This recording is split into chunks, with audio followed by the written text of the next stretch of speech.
Hola, continuamos con nuestra clase de CSS. En el video anterior estuvimos viendo la sintaxis básica de las reglas de CSS y también cómo se conectan los documentos HTML con los archivos de estilo o especificando un CSS en línea o incorporado.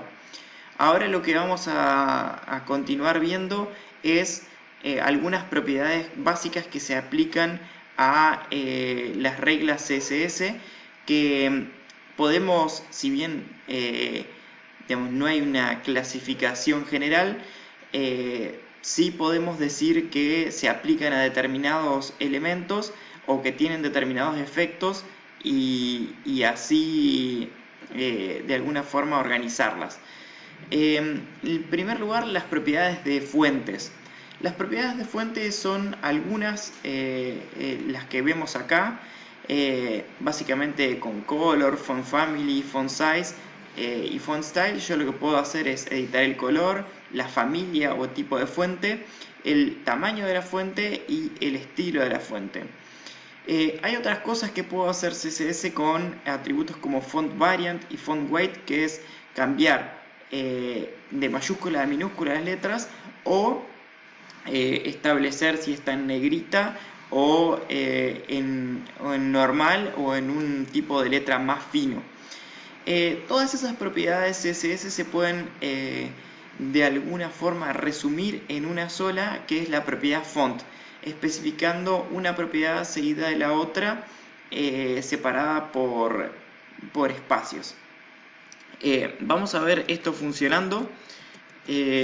Para eso vamos a el proyecto CSS ejemplos y fíjense que en el index hay una referencia a un archivo font.html que a su vez está usando un documento de estilo que está en la carpeta CSS que se llama font.css. Bueno, fíjense que en, en font.html y también tengo font CSS. Bueno, fíjense que tengo eh, listas ordenadas, acá, colores y otras opciones. Y vamos a ver un poco los estilos que se están aplicando. Acá tengo unas clases que se llaman colores 1, colores 2, colores 3, colores 4 y colores 5.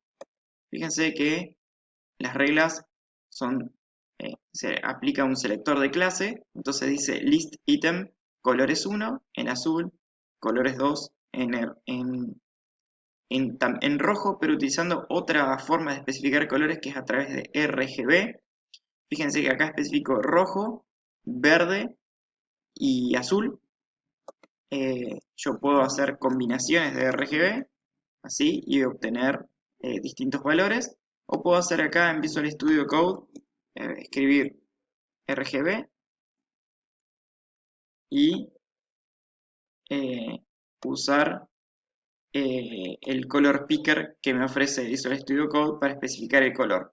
¿Sí? Vamos a dejar esto en rojo, que es el valor que tenía, y vamos a cerrar ahí. Bien, tenemos otra forma de especificar colores que es con HSL. También se especifican valores. eh, Esto es Hue, Saturation and Luminosity. ¿Sí? Y también podemos especificarlo utilizando valores hexadecimales que van de 0 a 255 en hexadecimal para rojo, verde y azul. Entonces acá fíjense que tengo FF sería el 255 de rojo, 0 en verde y 255 de azul, lo cual genera este magenta. ¿Sí? Si yo pongo todo en 0,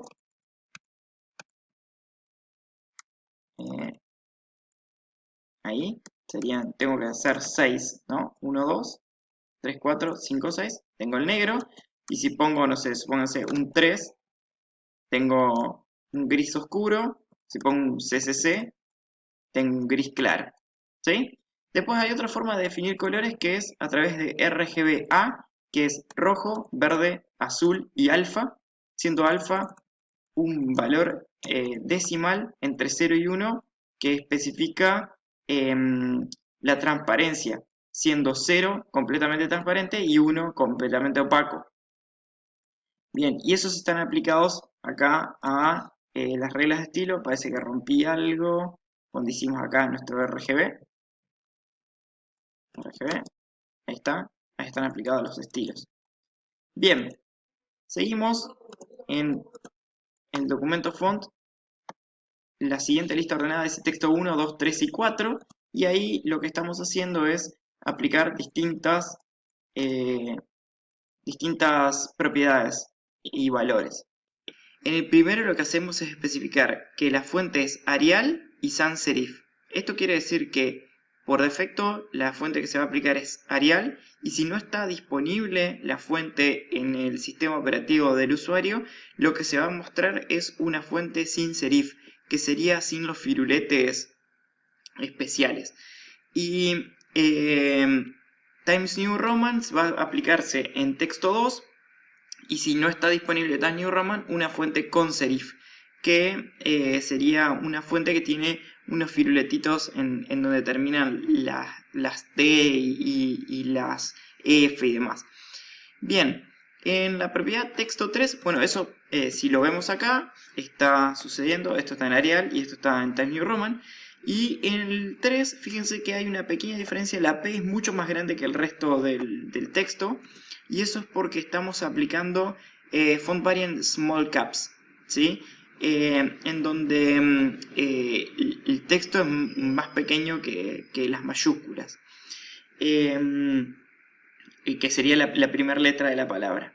Bueno, en el texto 4 estamos aplicando una fuente que es Courier New o Courier o cualquiera monoespaciada, que es la fuente por ahí que estamos más acostumbrados a ver nosotros, que trabajamos con entornos de desarrollo y programas digamos que necesitan una fuente en que todos los caracteres ocupen el mismo ancho. Bien, también tenemos este elemento que dice WordGraph, que lo que les estoy queriendo mostrar es que cuando tenemos WordGraph y utilizamos la propiedad breakWord, lo que hace es que si no entra la fuente en el espacio que tenemos definido, lo que va a hacer es cortarla, ¿sí? En este caso, fíjense que murciélago no entra porque está definido en un cuadradito muy chiquito, entonces pone murcie y espacio lago abajo, ¿sí? Eso es con WordGraph breakWord. Otros valores los pueden ver apretando control barra espaciadora, ¿sí? Fíjense que si lo ponemos en normal, ¿sí?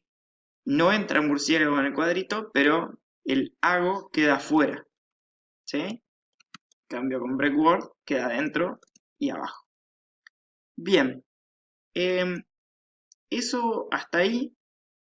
Fíjense que también en este documento hay unos caracteres muy especiales que son el símbolo de Android, una casita y un pulgar hacia arriba, tipo un me gusta, y eso es porque estamos utilizando un CSS que yo no hice, que me descargué, que es Font Awesome.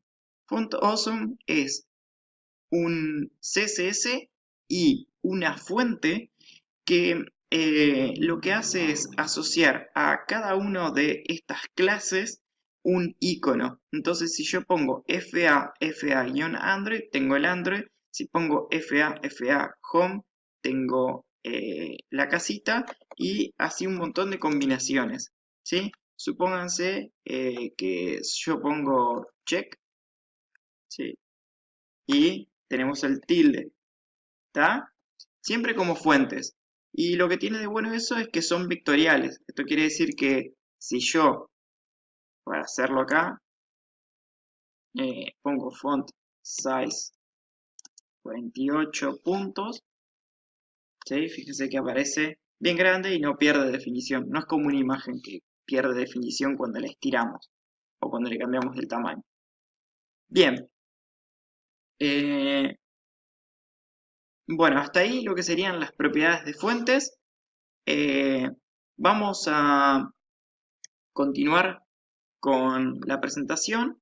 También tenemos propiedades que nos permiten modificar de un texto algunas características más generales, como por ejemplo el espaciado entre las letras o el espaciado entre las palabras.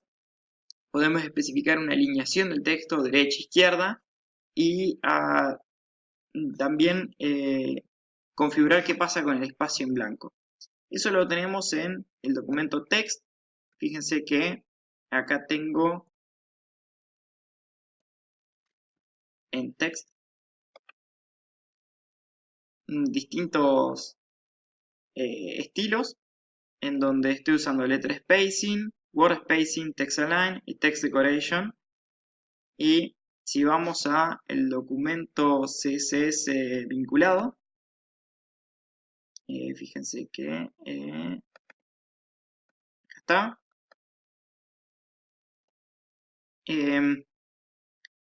Tengo en letter spacing un espaciado de 5 píxeles, ¿sí? Fíjense que el primer texto está bastante más separado de la fuente que los del resto. Las letras, ¿no? Si ponemos, por ejemplo, 10 píxeles va a ser grotesco, ¿sí? Casi ni se lee. Y podemos ponerle, por ejemplo, un píxel y va a quedar prácticamente bien. También debajo tenemos word spacing, que es el espaciado entre las letras. Tenemos alineación del texto, ¿sí? En este caso está alineado a la izquierda, pero también podemos usar, no sé, supónganse, alineación a la... Vamos a poner un comentario acá, alineación centrada del texto. Necesitaría comentar estos también. CSS no tiene un comentario de línea, así que, bueno, ahí está, texto centrado. Y podemos especificarlo a la derecha, con right, text align right, o justificado con text align justify. ¿Sí? Ahí está a la derecha. Bien, text decoration. Por lo general yo utilizo text decoration con underline, que es el subrayado. Fíjense que el texto que está con text decoration underline queda así. Y también podemos usar, es muy raro, pero podemos usar overline, que lo que hace es poner en vez de una línea arriba, una línea abajo. ¿Sí? Muy raro.